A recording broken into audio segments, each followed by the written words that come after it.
Carla, mais uma vez, muito obrigado pela sua participação. Carla, eu queria te fazer uma pergunta, uma curiosidade que eu tenho, eu queria muito ouvir a tua opinião. Em 2022, se caso realmente confirme a candidatura de Sérgio Moro, hoje as pesquisas, elas traduzem uma realidade no Brasil no seguinte sentido: nós temos um terço de uma população brasileira um pouco mais adepta a ideias de esquerda, nós temos uns 35, 40% de brasileiros no meio do caminho, né, observando os dois lados, analisando, alguns pendem para a esquerda, outros pendem para a direita, e nós temos outros 30%, outro um terço aí da população brasileira apoiando o governo Bolsonaro, né? A minha dúvida, deputada Carla Zambelli, é a seguinte: esse público da esquerda, segundo as pesquisas que refletem a eleição presidencial de 2022, essas pesquisas dizem com clareza de que o segundo turno deveria ser e pode ser entre Jair Bolsonaro e Sérgio Moro. Deputada Carla Zambelli, para onde iria esse público da esquerda? Iria com o maior representante hoje da direita brasileira, que é Jair Bolsonaro, ou iria com aquele que prendeu o maior líder da esquerda brasileira, que é Luiz Inácio Lula da Silva? Para onde você acha que esse público iria? E se esse público iria para algum lugar, né? Paulo, eu acho que é bem interessante a sua pergunta, mas eu acho que não tem como a gente prever agora. Primeiro porque a gente está enfrentando uma pandemia gigantesca, num dos piores momentos do país.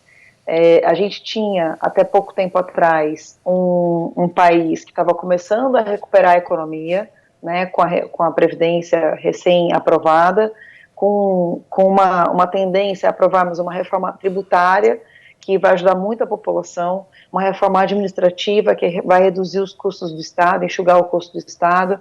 A gente tem o PL do saneamento básico, né, que vai trazer nos próximos anos, e isso seria mais rápido, trazer, por exemplo, esgoto a mais de 100 milhões de brasileiros e água potável a mais de 35 milhões de brasileiros.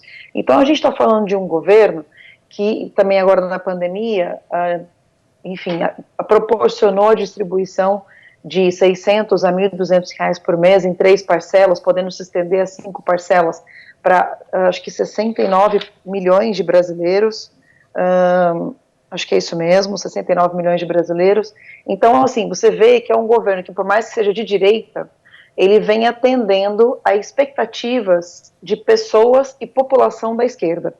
Aí, quando a gente fala sobre ser bolsonarista, a gente está falando de uma bolha.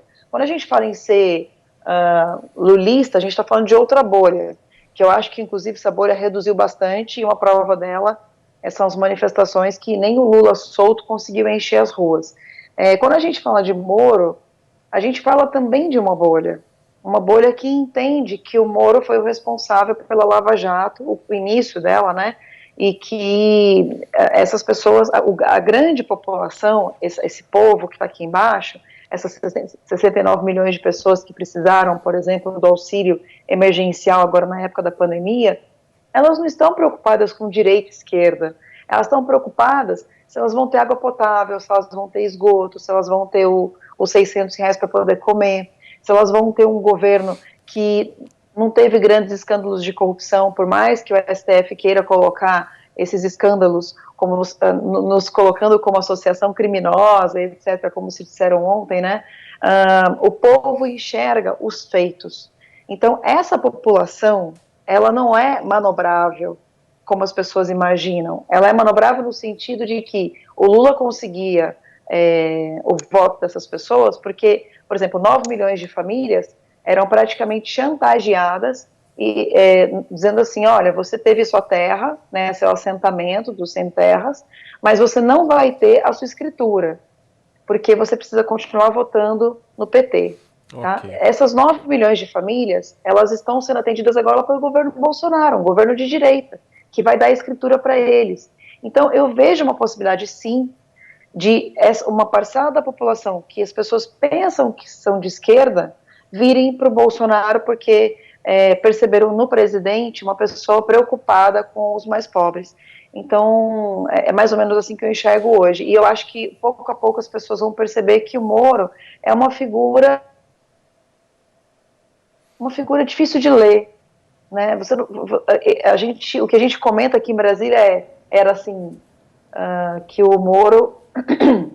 parece que Não, estamos te ouvindo. Tá pode bom. Continuar, deputado. Pode continuar. Então tá, porque minha tela aqui ficou congelada. O Moro era uma pessoa difícil de ler, você não sabia quando ele estava feliz, quando ele estava triste, quando ele estava chateado. Então, eu acho que a população vai ter um pouco isso, porque a população quer ver uma pessoa que você possa sentir, que você possa ler, por mais que você não goste, mas que você possa entender. Okay. Eu acho que o Moro é uma pessoa inexpressiva nesse sentido. Ok.